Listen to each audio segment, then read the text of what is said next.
Well, at least somebody was impressed with the Seahawks' performance against the Colts.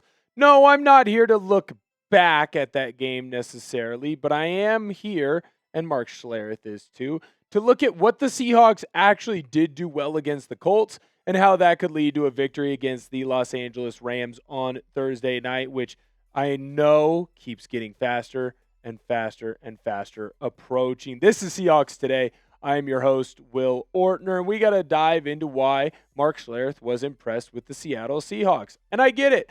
I was pretty surprised that he was willing to go there, too. I think most people, myself included, you can just look at that video on Monday morning, was pretty darn frustrated with what the Seahawks did against the Colts, but Schlereth did find some silver linings for Seahawk fans. Before we get into that, though, help us out. Come on in and grow the show. Share the video on social media so that more Seahawk fans can find our content. We just got to 77K subscribers. Thank you guys so much for that. We do really appreciate it, but help us grow this channel even more so. We are rapidly approaching becoming one of the bigger channels here at Chat Sports. Okay, so Schlereth did have this to say on the Seahawks. He says that everybody game plans for you. Everybody's got really good players. It's hard to consistently win. I think there's a lot to be said for finding ways to win. And I do think that this is important here from Schlereth because there are a lot of opportunities and a lot of times that teams will come into a game with a game plan. And then the other team, for whatever reason that week, had a better game plan to stop you or to score on you. And I think that the Indianapolis Colts clearly had a very good game plan to stop the Seahawks' rushing attack. They did a very great job of coming in and saying, nope, we're going to load up the box. We're going to make life extremely difficult for this Seahawks offense, particularly in that run game. I mean, you can just go through and dive into the different stats from the Seahawks on the ground. It was not a good day for Kenneth Walker. It was not a good day for Zach Charbonnet. Now, Charbonnet's day was a little bit better, getting close to that 4 yards per carry mark, but you can tell from the long runs, they really had to earn the yards that they got. What I do think is important to mention, though, and important to note, that while the Colts did sell out for the Seahawks rushing attack, that did leave open a counterpunch. And that was through the air with Sam Darnold and with Jackson Smith-Njigba and Rashid Shaheed. I do feel like, and Schlereth did point this out as well, that there is a special connection there. And so while the Seahawks' initial plans for this game, they weren't ready to go, and Clint Kubiak probably didn't have his offense in the position that it needed to be, it is important to note that you did have a very good counterpunch for what the Colts threw at you. That doesn't mean you shouldn't be frustrated. We shouldn't be frustrated with how this Seahawks rushing attack has looked, and it's looked this way now for a couple of weeks. Are you upset with the Seahawks rushing attack? Type Y for yes, type N for no down below in the comments. Now, when you look at the other side of the ball and you look at what the Indianapolis Colts were doing, they had to get the football out quickly because they knew that Phillip Rivers was going to be unable to throw the football downfield. They had to come up with a game plan that was going to allow them to take the ball out of Rivers' hands, run the ball more with Abdullah and with Jonathan Taylor, and the Seahawks had to be ready for that. Schlereth had this to say on how the Colts came into that game plan. The way the Indianapolis Colts approached that game with quick passing game, which was basically Phillip Rivers throwing the ball out of the backfield to Jonathan Taylor, getting rid of it, lots of screens, we saw those to Tyler Warren, all those different things. Sometimes when the coaching staff puts a game plan together, it's not necessarily about scoring 50. That was clear from the Colts. They put out Phillip Rivers because they thought he gave them the best opportunity to win this football game.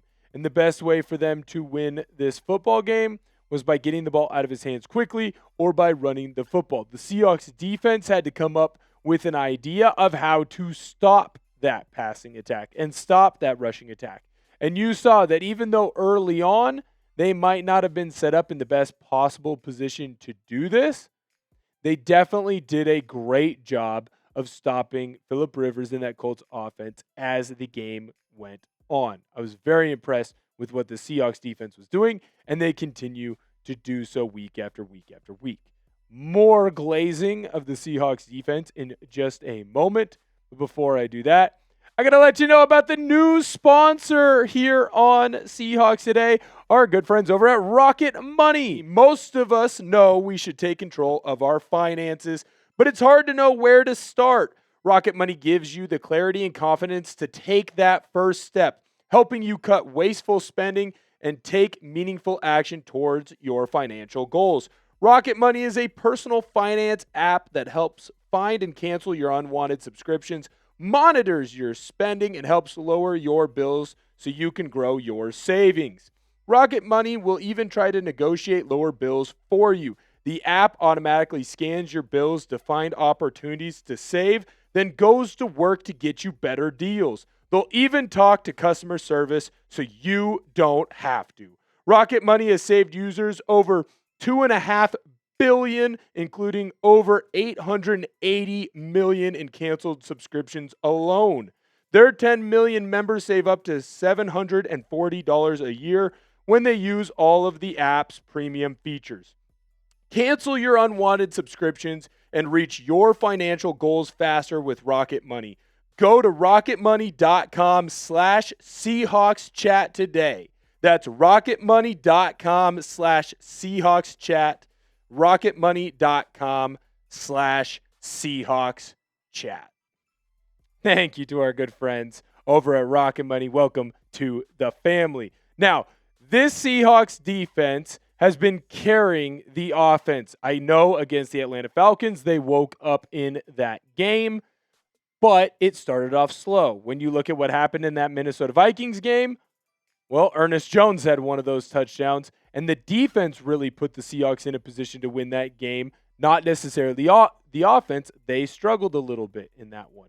This defense has been flying around, and aside from Ernest Jones, who is the number one tackle getter for Seattle, everyone else is kind of in the same spot. You have Drake Thomas, Coby Bryant, Nick Emannwori, and there's a multitude of other Seahawks players that are really close just off of this top tackler list. I also think it's important to mention you got a pretty dang good rookie in Nick Emannwori because he's number 4 on your tackles list, and he's missed multiple games this year.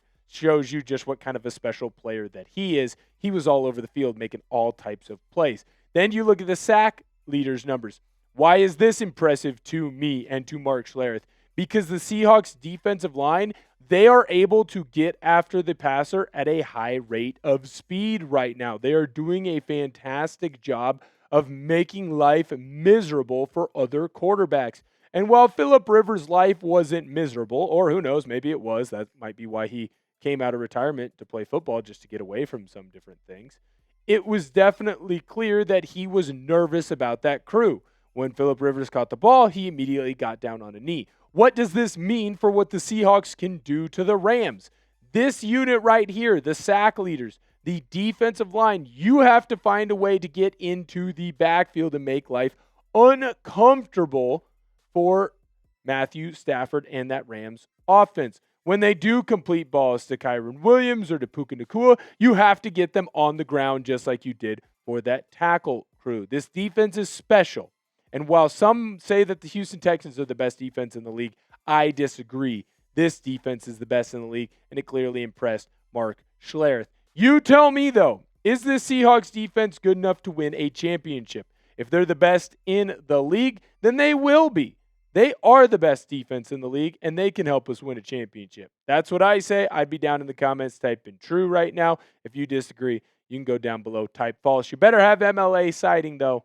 I need to know where you got your sources. Last thing from Mark Schlereth, and this one isn't necessarily on the Seahawks, but it definitely is on what great teams do in this league. He says, sometimes you're right, sometimes you lack efficiency. Sometimes you have the great game plan, sometimes you have the bad game plan. But the bottom line to me is every week you find ways to win. That to me is a sign of a really good football team, and it's done in a bunch of different fashions. So I just tip my cap. That's what impressed Mark Schlereth the most. When your offense didn't have it for 3 quarters, they somehow found a way in the fourth quarter to get right and get you in a position to win this football game. Your defense, hey, your offense doesn't have it right. Your defense steps up and they dominate the Colts that entire game. I don't care what anyone says because that defense did dominate the Colts. They held them to 1 touchdown. That defense did enough to get a victory. And then Jason Myers, man, that guy was perfect. Just win, baby. This isn't college football. This isn't the BCS era. I don't need to have style points. You know what I need? Victories. And that's what's most impressive. When things aren't going your way, what do? Do you sit down and sulk, pout, cry about it? Or do you go win football games? You pick yourself up by your bootstraps and you find a way to get the job done.